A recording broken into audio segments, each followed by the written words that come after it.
My miscarriages saved my life. When I was 21, I had a stroke.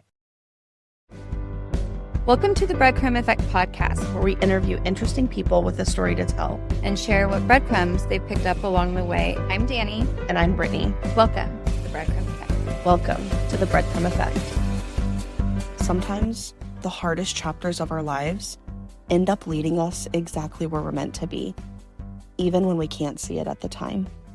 Today's guest is Jess, host of the Twin Mom Life podcast, a space created to bring connection, honesty, and community to moms of multiples navigating the beautiful and chaotic world of motherhood. Jess is a mom to a daughter and twin boys, and through her podcast, she opens up real conversations about motherhood, the highs, the struggles, and everything in between. But what makes her story so powerful isn't what you just see today. It's what she's walked through to get here.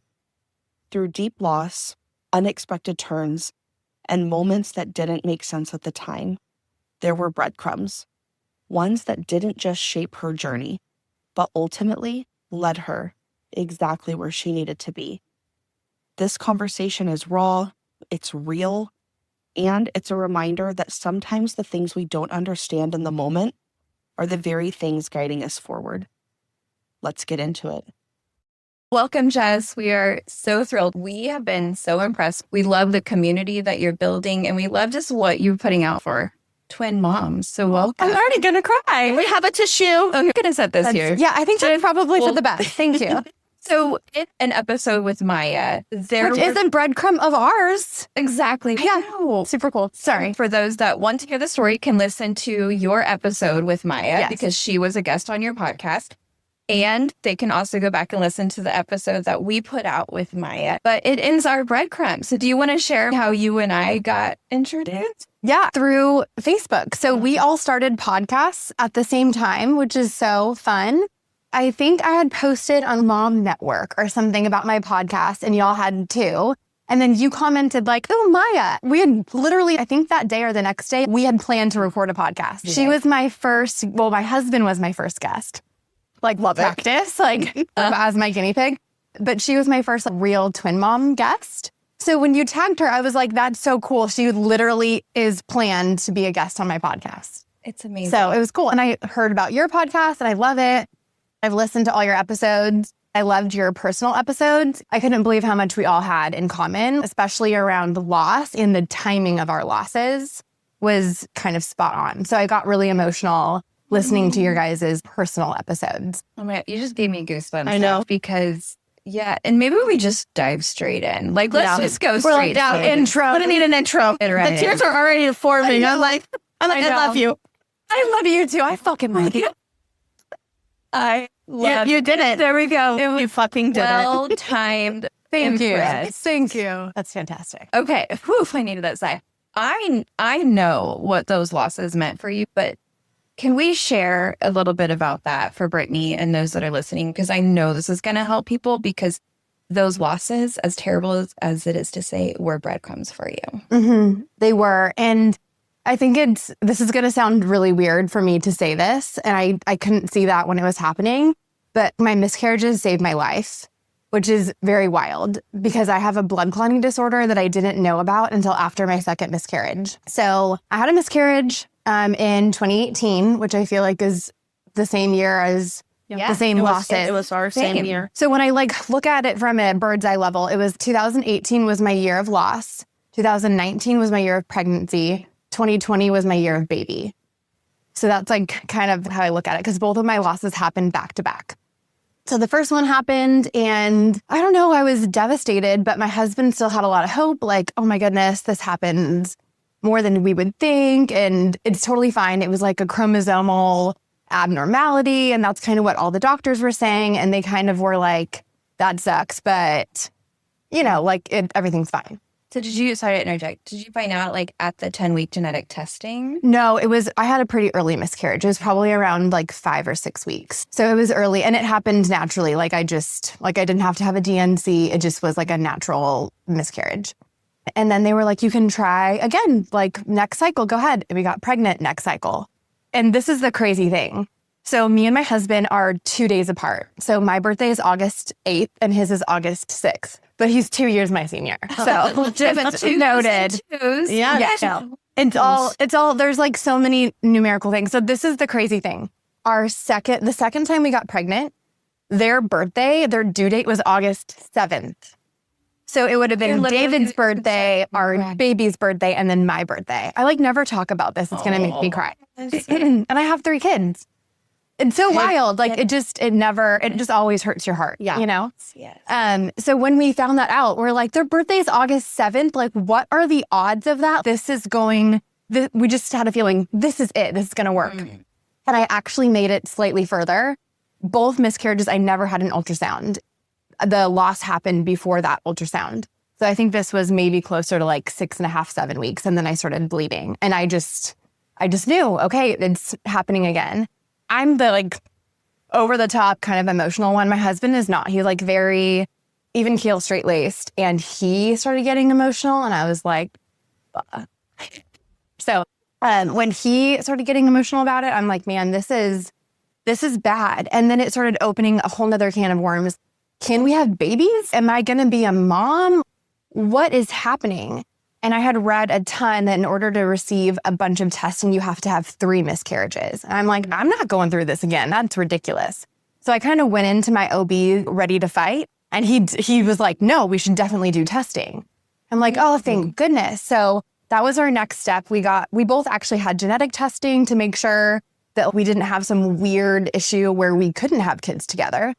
And I think it was like 16 vials of blood work done. It was wild.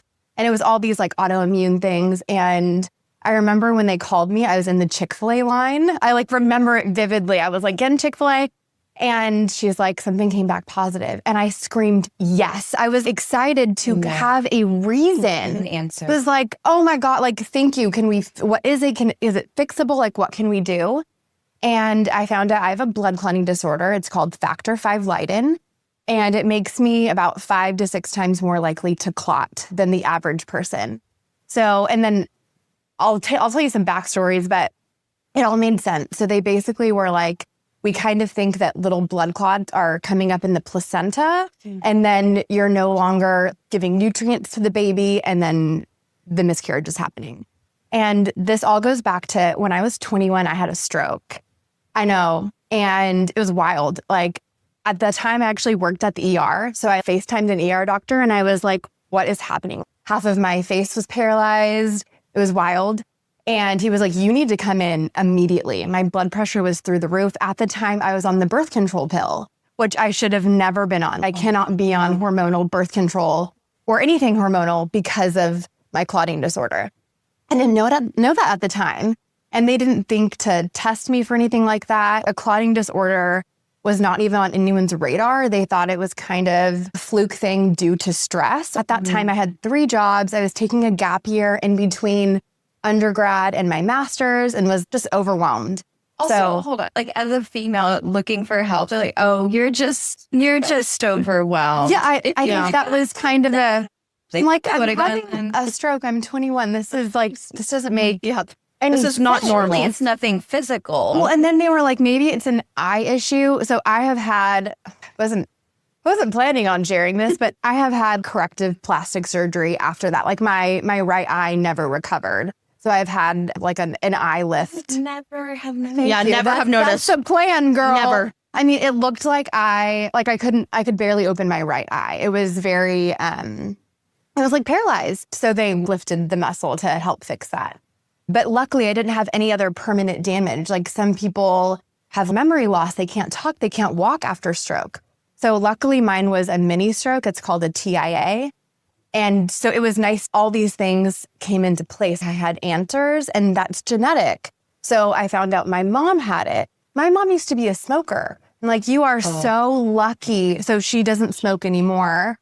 But I'm like, all these things we all learn so much about ourselves. So did she stop smoking when she found out about your diagnosis? It was all around the same time. So like, yes. honestly, like these terrible things in your life are your breadcrumbs. You working in the ER. If you had some other job, you might not have been as quick to. And if you're looking at like triaging people, like a stroke is going to be pretty high on the list, especially in a young, relatively healthy person. Like this is like major red flags, you know? All of that was kind of wild. Now I can see that. Then I just was so devastated and confused and honestly like mad.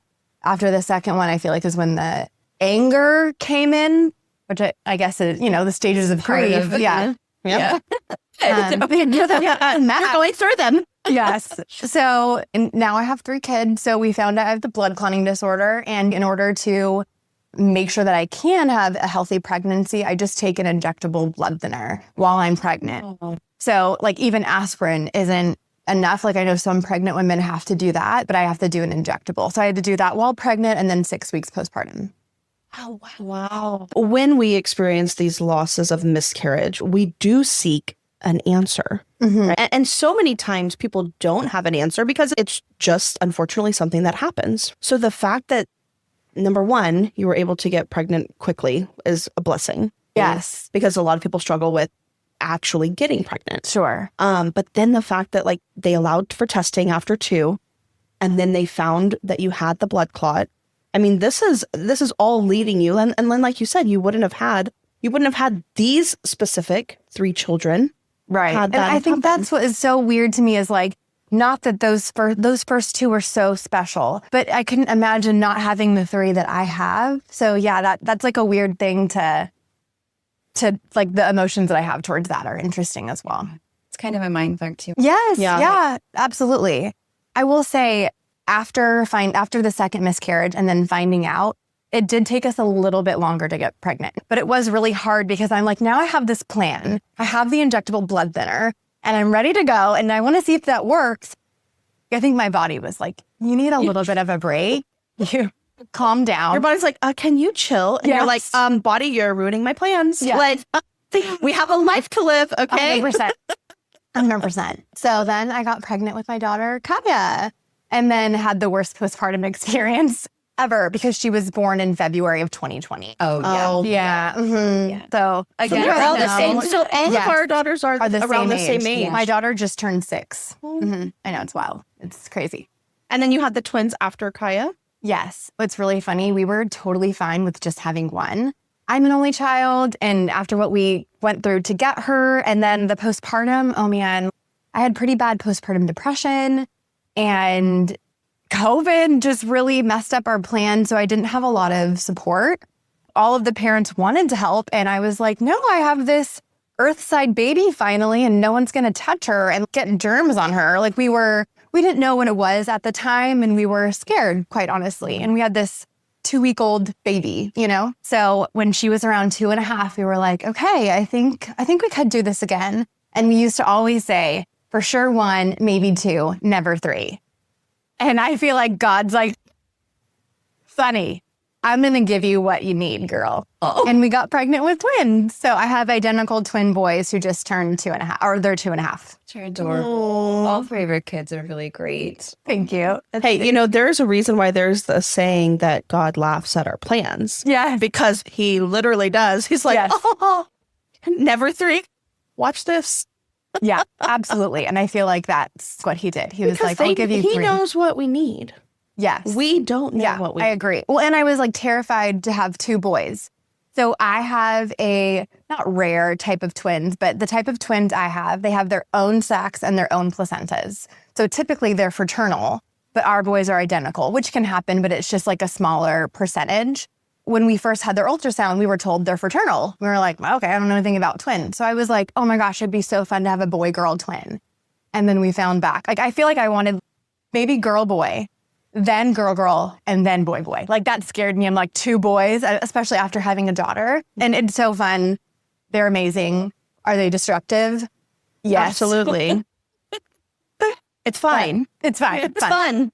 It's fine fun. and it's fun. That's exactly right. And it's terrifying, but that's okay. Yes. Yes. Did you have them here? Yes. Okay. They're born bred Texans. My daughter is not. So we moved here when she was 9 months old. Oh, so like during COVID, you moved. Mhm. Yeah, we did. Mhm. Y'all choose here. Yeah. My husband is in a band. This is like, so not silly, but my husband is in a death metal band So awesome. called Impending Doom. Shout out. Yeah, rock on. The And So they're from California, originally from Riverside. The lead singer of the band moved to Round Rock a long time ago. We were always interested in coming out here for land. Having 2 acres in California would cost a small fortune. So that was something we were really looking into. And then we were, looking in the areas around here. So we settled on Central Texas. Yes, cool. We don't have to, but I kind of want to talk about postpartum. Yeah, a bit, especially during COVID, because that was so a terrifying time. Just to have in general, it was a terrifying time.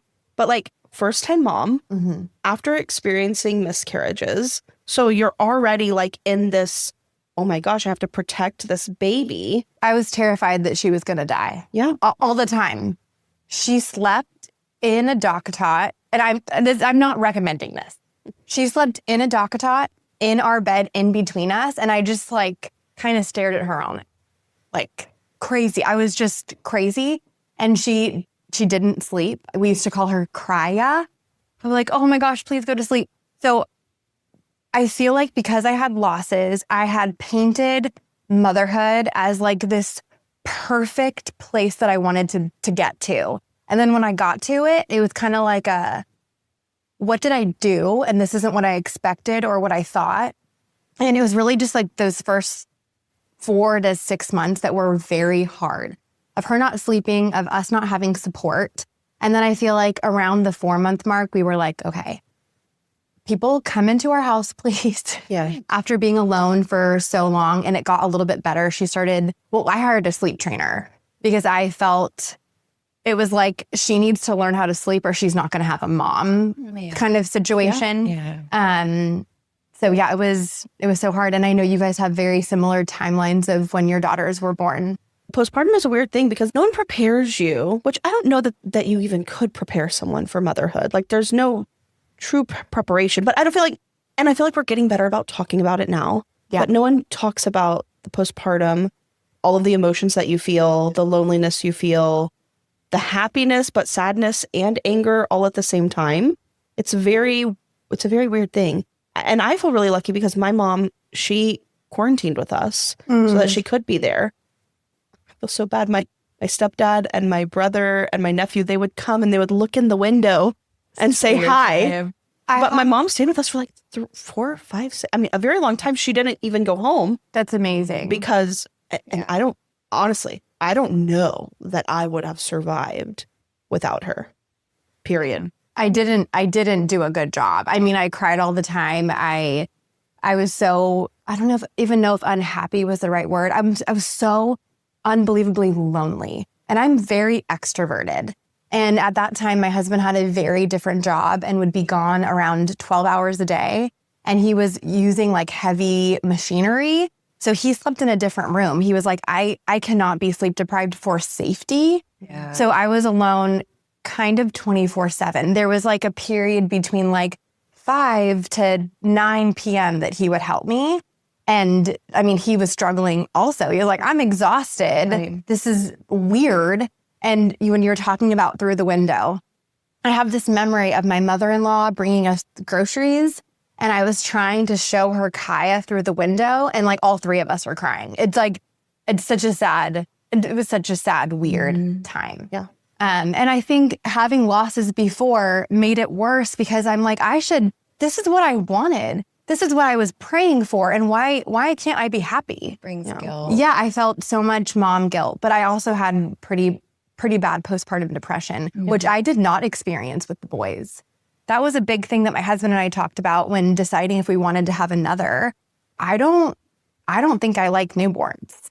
And it's funny looking back at it now. I'm like, I feel like newborns are relatively easy. I like kind of sleep a lot, but like everything is perspective, right? Totally. And I had a very different baby. I don't know. Kaia was never diagnosed with colic, but maybe like there were some issues going on because of the amount she cried does not even compare to twin newborns. Like she cried all the time, which is like sleep deprivation, and a crying baby is like some kind of its own demented torture. Yes. And I was just really going through it. I will say going from 0 to 1 was harder for us personally than going from 1 to 3. Isn't that interesting? Yeah. Mm-hmm. And my postpartum, was it difficult with the boys? Sure, in different ways, but it was easier than my postpartum with Kaia.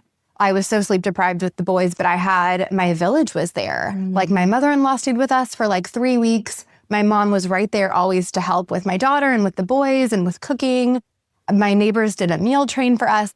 Our people, it just was a very different situation that made my postpartum feel easier even with twins. Yeah. Which is just kind Well, of that's what they say. It takes a village. Yeah, and it's so true. And we were in, during COVID, it was just a lonely time in general. Yeah. And it was a scary time because nowhere in my brain would I have ever thought the whole world is going to fucking shut down. Period.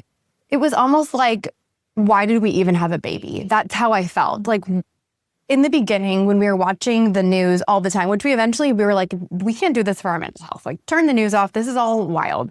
And we were kind of like, what have we done? We're all going to die. That's how I felt at the time. Why did we even do this? Right.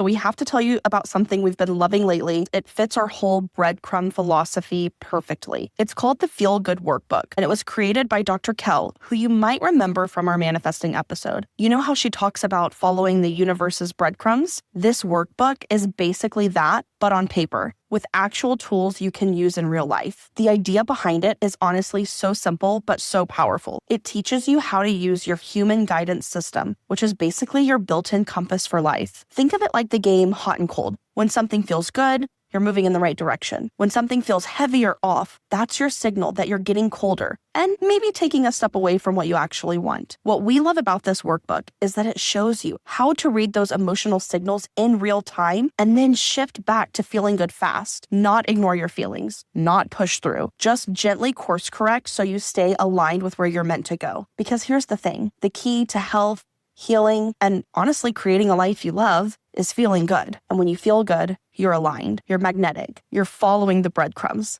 And when you don't, this workbook helps you figure out why and what to do next. And the best part is our listeners get 10% off the Feel Good Workbook. Just use the code breadcrumbs10 at checkout. Feel free to go to the link in our show notes, or you can go to Linktree/Dr. Kelly, that's Dr. Kelley. So if you're trying to live more intentionally, more aligned, and actually enjoy the path you're on, this is such a good place to start. And I'm so glad that we are beyond that all now, because that was just a really wild time. But I think it kind of has affected, I mean, how could it not? Like it has affected all of us, I'm sure, and how we parent, how we live our lives. And day to day. As a holistic community, have gone through so much in the last 6 years. I think your story is a testament to the environmental impacts, what you go through. Amelia was colicky.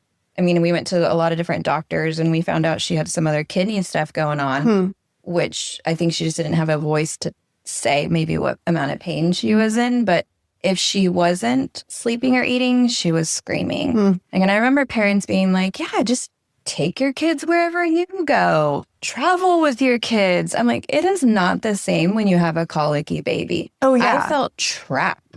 I couldn't leave the house. It was terrible. And it wasn't the same experience with Abby. So I think it's really fascinating what you said about how you had a different experience with your twins. And I think you were meant to have your twins. And I know that you know that, but to know that now you've built this community and you're building this community, and think about how many other moms you've helped already through this. Like, I like going through and reading the comments that people have written on your page. It actually gives me goosebumps right now, even thinking about it, because you're touching other people's lives. You're helping them because they might be going through postpartum and not even knowing it until they see other people's stories and hear them and think, wait, I am going through that. I must be. Maybe they'll turn around and ask for help too. So, yeah.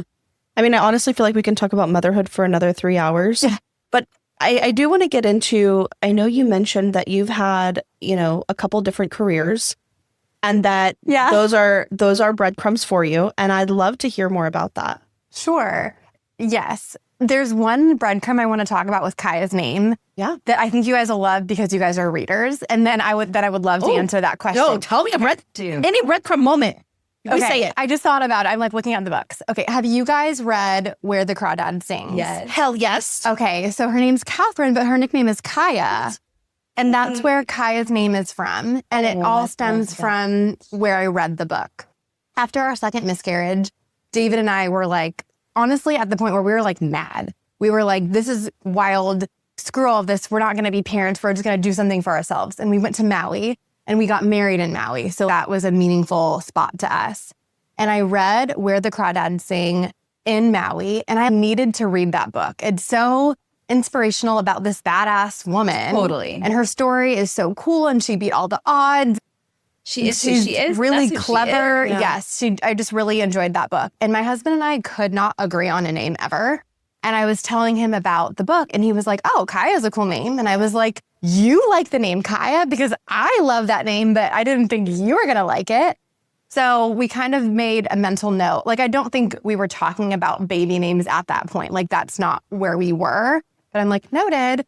And then we spell it not like Kya, we spell it Kaia, which is like C in Hawaiian. So it all kind of like fit. So yeah, that was pretty cool. Yeah. It was really. That's a beautiful breadcrumb. And what's cool is like when she gets older, and I don't know, 6-year-olds, I feel like, man, they're so smart. So she might already kind of want to know this, but like hearing like how you were named and why you were named is really it's cool. really interesting. Kids like that. Yeah, kids love that. And as an adult, like it's a neat story. So that's something that you can give to her when she's a little bit, I mean, you already gave her name, right? You gave her life. They should be appreciative, but also like the way she was named, that's really beautiful. Thank you. You have the best laugh. I feel like whenever I listen to the podcast, like I am giggling at whatever you said and your laugh. It's the best. It's so cute. Sometimes I'm like, oh my God, I probably shouldn't laugh as much. But No, I'm like, please don't ever change it. It is the best. It is so contagious. It is fantastic. Thank you. I love it. Now I want to laugh more. Just kidding. Well, laugh it up. I'm a silent laugher. And then I'm the one that's like gasping for air. I'm that laugher. So people are like, are you dying? Like, no, I'm laughing and like, yeah. So I'm enjoying myself. Exactly. I'm just trying to breathe in between my laughter. So I appreciate that your laugh has noise because mine doesn't. So we always want what we can't have, damn it. yeah. So I love that question. Yes, I am like a serial career changer. I have my master's in public health, and after school, I did a lot of nonprofit management. I loved it. We did a lot of community education, think like diabetes. I worked in like homelessness for a little bit, so a lot of public health issues. And I loved it. It was great. It really filled my cup in a certain way then, but I worked crazy hours working for nonprofits. I worked a lot of nights and weekends. In wanting to be a mom, I'm like, I don't know how I'm going to do this. I really wanted to be a stay-at-home mom, and I am now. So we were like, this career and this timing isn't going to work for us in motherhood. I don't want to only see my kids minimal time. I was kind of looking into something else, and my dad is in real estate. He's a real estate appraiser. And growing up, he always had his own, he has his own business and his own schedule. And I was really intrigued by that. So I left my job at a nonprofit to train in real estate appraising. And everyone was like, what? Like, you worked so hard for your master's. And I was like, it's just different. I just want different things. Like, I loved my job. I'm so glad I did that. I did it for a long time. And now I'm ready to still work, but be able to manage my time. I did that for a while. It was really great. And I still have my license. It's still active. So when you were talking about that you were in real estate, I'm like, oh my gosh, we have so much in common. We're like instant besties. Love it. Hey.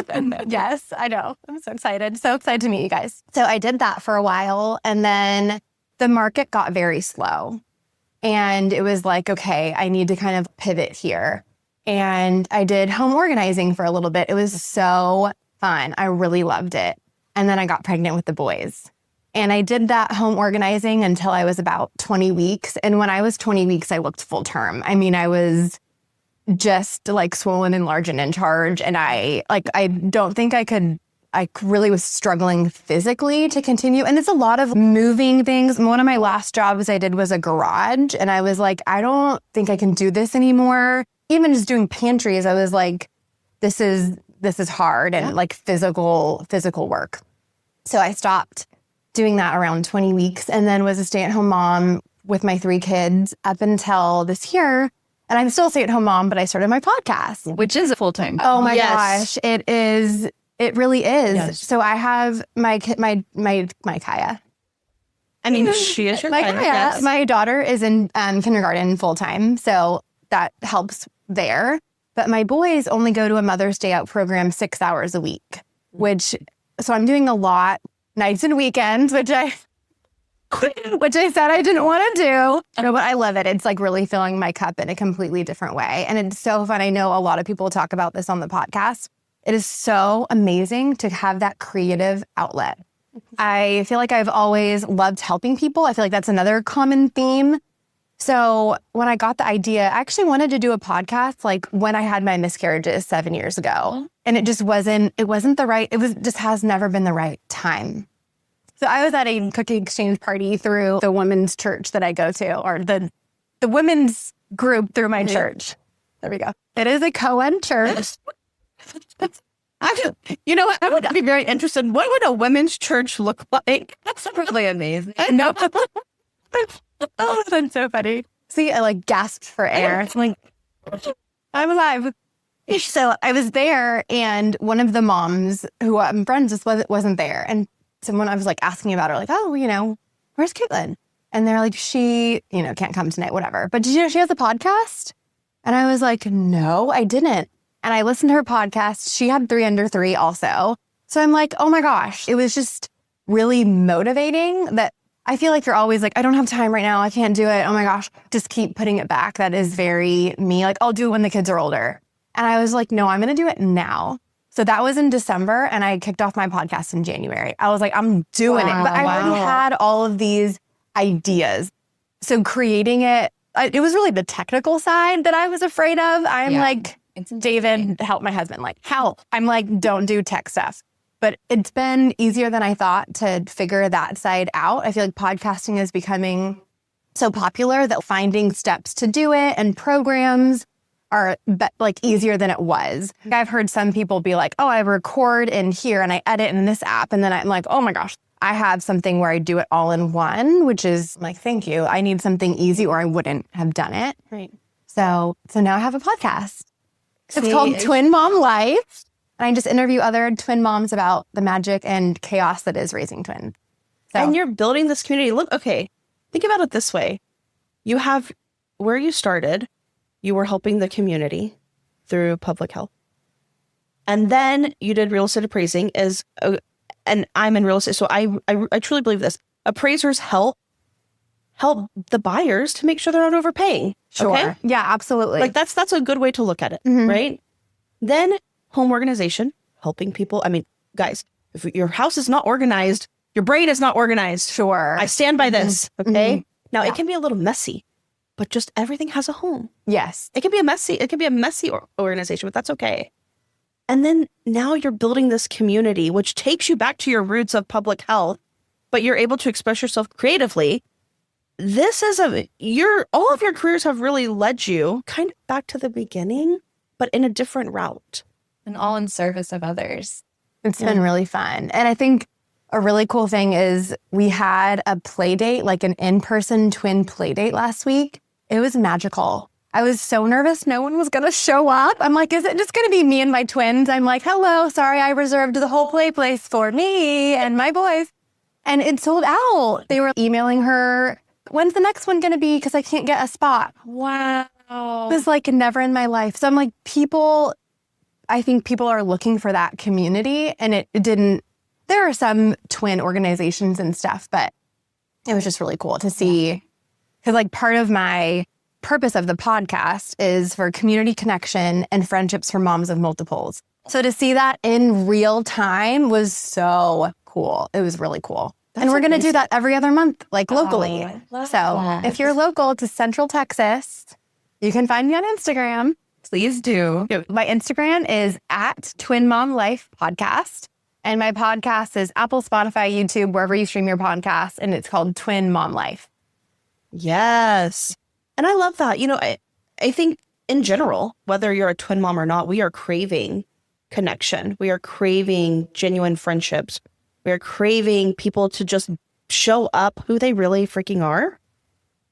And it's hard, and I will say though, As a mom, I feel like it's way easier to make friends as a mom than as not a mom. I think so. And I am that person who, if we're talking, I'll be like, can I have your number? Yep. And some people are like, sure. And then maybe some people are more weirded out. And then that wasn't my person. And that's okay. I feel like maybe you guys talked about this on your podcast, like don't dim your light. Maybe I'm too much for some people. Like I'm pretty outgoing and that's okay. Those aren't my people. And I feel like the older that I get, the more that I'm okay with that. And I'm still working on like my people pleasing, but it isn't as bad as I was in my 20s where I would do anything like, please like me. And now I'm like, I don't care as much. Right. I care a little. We're always going to care. Like, I feel like the people pleasing doesn't ever like leave us. Yeah. But we just get 1 degree better every day, you know, then we're better, right? Yes. Like baby steps. Baby steps, you know? I know I put on an act like I don't give a fuck, but sometimes I'm like, oh, I give a little fuck. Yeah, just like a little life. Both serve differently for us in different ways. Showing up genuine, that is what the industry is going to continue craving, especially in this age of AI. And these, you are absolutely right. These are the themes that continuously pop up in our podcast. The need for a creative outlet, you know, helping and serving others and how that satisfies our own needs, showing up as our genuine full self, doing things anyway, whether people care or not. In the long run, it turns out better for everyone, actually. And then you're happier in the end, which goes back to the postpartum, too, with fulfilling our needs. Then in the sense of community, too, that's the other thing that pops up. It's kind of cool. People have been asking us when we, like, are you going to host retreats? We would love to do a retreat. And we've offline talked about this, right? Like we both love writing. We both love yoga. We know a lot of life coaches. That's and like so we fun. basically have all the elements of a retreat. We just don't have the time to plan it. That seems like a natural next step though. So that's super exciting. That's great. I love that. On the radar, but you've gone to a retreat too. So I'd like to hear, and feel free to share what you're willing to share. What did you find that you got out of it? What did you like about it? How did it help? It was such a great way to fill my cup. And that's like a big thing that I talk about in the podcast. Like our opening question is like, what did you do to fill your cup? I feel like as moms, we are constantly doing things for others and put ourselves on the back burner. So I had a little bit of mom guilt going into it. It was a 2-night retreat. So I'm having to leave and be like, I'm going to do something for myself. Normally, that's a trip with my husband. I don't think I've ever left for that long to just fill my own cup. It was great. We did hikes. It was kind of like a wellness retreat. So there were some talks on certain wellness topics, yoga, hikes, delicious food, watercolor painting. It was so fun. It was magical. Maybe we'll this is a breadcrumb live. Yeah, I know. We're the future. Are we setting up another live breadcrumb. Remember this We moment, gotta pick guys. this up right now. I want to circle back really quickly when you were talking about, the podcast, obviously it is a full-time job. I don't want anyone to ever take that away. It is also filling our cup creatively. Yes. Right? And you're doing a lot of things nights and weekends. And how you say like, oh, I didn't have the time. But somehow when we really want to do something that is filling our cup, we do it on the nights and the weekends and the time, we find the time for the things that we really want to do. So I think that, I get stuck in this too. Like, I don't have time to do that. And then I find myself like you have time to do what you want to do. Yeah, I actually do have time for this. I just don't want to do that other thing, but this thing I want to do. And I think that's really cool. I think we all need this. We all need that creative outlet, and it gives us more time. Honestly, sometimes now I'm feeling like I have all the time. Like, I'm like, what did I used to do before I had the podcast? Because work is work, right? I do work still. We do the podcast still. Yeah. We have the kids still, but it's all happening. Yeah. Well, in that book, Designing Your Life, it talks about doing a time log. Where are you spending your time? Okay, so I want to speaking of time, I want to respect your time. Yeah. Should we do a segment? Yeah. Sure. Gooey dough, burnt toast, and risen bread. Gooey dough is a little messy in the middle. Burnt toast is maybe something we're going through. Maybe it's something that we've overcame. And then risen bread is something that's really great that's happened in your life recently. I love highs and lows. We do that when we start our dinner. Our boys are too, so what they pick to say is super funny. But we try to do highs and lows at our table. So I love that is a segment. Okay. I would say a low that I'm working through right now, and I think it's solved without giving too much information, was some tax issues that we had this year. And that was just a little bit stressful on my end. I think we're through it. That was a low over the past couple of days, just kind of like working through that issue. That's not like fun for my brain to do that. I don't enjoy it. Didn't love it. I'm like, didn't love it. Who wants to deal with I taxes? didn't like the check we had to write this year. That was not fun. Same. So that was probably a low. A high is on Thursday, I'm taking my daughter on our second annual girls trip. I'm so excited. Where are you going? So we're going to Northern California to Petaluma. So that's where my sister and brother-in-law live, and family my there. nephew in Petaluma. Yeah. Really? Yeah. Wow, breadcrumb. That's why. Another live breadcrumb. So cool. That's really fun. We're staying at like a cute little boutique hotel. It's a cute area. It's so fun. And they have like all the shops downtown.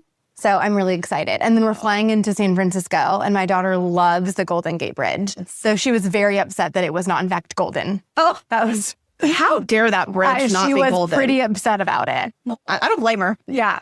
But so she's excited to go on all these bridges. It's just so different from where we live. So she's like, are we going to go on all those bridges? I'm like, yeah, And we are, tunnels. sister. Yes. And she's like, why are there no tunnels? I can't hold my breath out here. We always hold our breath and lift our feet. Yes. And then make a wish. And you can't tell your wish because it won't come true. Wait, is that for, like, y'all do that in tunnels? You don't do Yeah. it for cemeteries? What? Wait, we do. Okay, so I'm from Texas.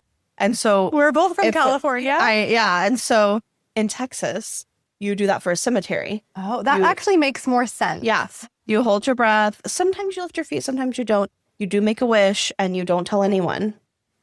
Yeah. And sometimes these cemeteries are way too long.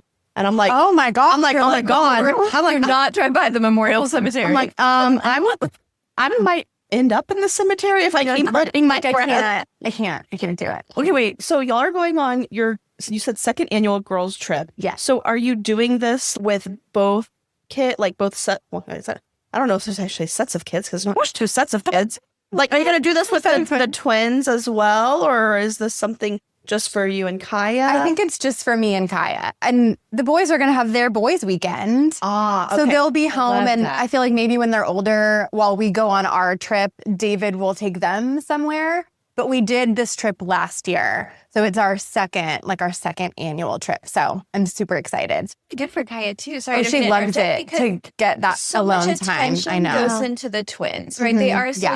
young. There's two of them, so I'm sure that was a hard adjustment. So I think that's really great you're doing that. I'm for super her. excited. And like her excitement is getting me more excited. So she just started like reading and writing, and she is an amazing reader. It has been the coolest thing ever. I've been thinking about this a lot. Like milestones are cool, like walking, saying a first word, whatever. Seeing your kid read, I was like, Read the world, like their surroundings. It's cool. and so I'm like mind blown all the time. We love Fancy Nancy, and she can read Fancy Nancy now by herself. And I'm like, those are like fancy words, and you're like reading them. It's just like mind blowing. So because of all of this reading and writing, she is writing me notes all over the house about the trip. It is so cute. She have a diary for the trip. that's like, she would love that. Like she would love that. So she wrote me a note yesterday that said, do not forget my suitcase. Well, watch the airport. Forget it. Make hers a carry-on. Yes, right. I know. So she's so cute. So her excitement, like I was already excited, of course, but then seeing her excitement is getting me like super pumped. So really excited. That's a big high. So That's amazing. Do you like find your breadcrumbs or follow your breadcrumbs? okay, I've been thinking a lot about this because I know this is what you guys talk about at the end. I don't know because I feel like they both work. Because some breadcrumbs I feel like are obvious. Oh, that like obviously led me to where I am. And then some you kind of have to go back and do a little bit more soul searching on. It's true. So I don't know. I feel like they both work. So is that like a cop out? I'm like, I like them both. Go to the week and find and follow your breadcrumbs. Just say both. Yep. You say find, you say follow. Perfect. No, you got to pick one. We won't. We will still love you no matter what you choose. She will judge you a little. She just likes winning is all. I think that I like I think I like find. I love when people like find. I see how you're following them, but sometimes like you have to retrospectively look back. And I think that's finding. We're following it's in front of you. There you go. Okay. There we go. But I feel like you could be standing there and looking forward to follow and looking back to find. Oh, that's really cool. I like that. I like So that you too. could You can do either, guys. So look. I pick find, but I see both. Love it. So guys, just like find and follow the freaking breadcrumbs. Yeah. Mm-hmm. That's the real point of it. Okay. Yes, they both work. Okay. I had a dream about this. What? Yes, that you guys were like, okay, now we're going to say it together. And I'm like, I host the podcast by myself. I don't know how to talk with other people at the same time. And it was like, you guys were like, it's okay, you can do it. And I feel like it's happening. deja vu. I'm like, did this it's already totally happen in happening. another So universe? Now I'm scared. I'm like, so I say, find your breadcrumbs. Good time. We need a little poster for it. What's it called? Teleprompter? Oh my gosh. Okay. Okay. I'm going to mess it up. Watch. All right, friends. So go out into your week and find your breadcrumbs. We may cuss. We may offend. Maybe don't listen to this with your kids in the car. We're here to learn and laugh, not to offend. We are not experts, so take what resonates and professional advice where needed. Thanks for hanging out with us today. If you've loved today's conversation, subscribe so you don't miss future episodes. Continue picking up the breadcrumbs by leaving us a review and sharing. Follow us on socials. We are at Instagram at The Breadcrumb Effect, TikTok at The Breadcrumb Effect Pod, and YouTube at The Breadcrumb Effect. Let us know your favorite episode or what you'd like to see. Want to be a guest or know someone with a story? Fill out our guest interest form linked in our bios. Finally, let us know if you found the hidden loaf. Until next time, keep picking up those breadcrumbs. They're leading you exactly where you're meant to be. Dude, It's when you're crazy. pregnant, they're like, They're just literally like, oh, how'd you conceive your twins? I'm like, oh, okay. Like, are we going there? Like that's wild. fuck. Like, do you want to know the position? But I'm like, what do you? I don't know what to say. It's turning into like a rated R conversation. What? Well, explicit, both of Okay. her. I love it. I love it because I feel like I'm driving all the time and I don't always have the kids in the car. And when you drop an F-bomb, I'm like, yeah, girl. I love it because mine isn't, because I feel like we only talk kids about are gonna mom be in the life. car. Yes. So we try not. I think the worst word we've had was badass. And she was like, can I say badass? I'm like, yeah, please say it. So maybe I'll drop an F-bomb on her. Yeah, do it for me. Let's just slip it in somewhere. Watch it be like 20 times. For it. I don't know about that. But maybe once. Maybe once. That's all you need. You just need one good F-bomb. This is so cute. You guys have done a great job. I love it. To be a little sassy. Okay. That big book has been through some stuff. Find your breadcrumbs. That's incredible. Wait, it's okay. It's okay. But that was the first time we've ever done it on the first take. Yeah, Oh, seriously. We always have I at feel least like- 2 or 3 takes. I feel like I was going to sing follow, which is funny because I'm the one that said fine.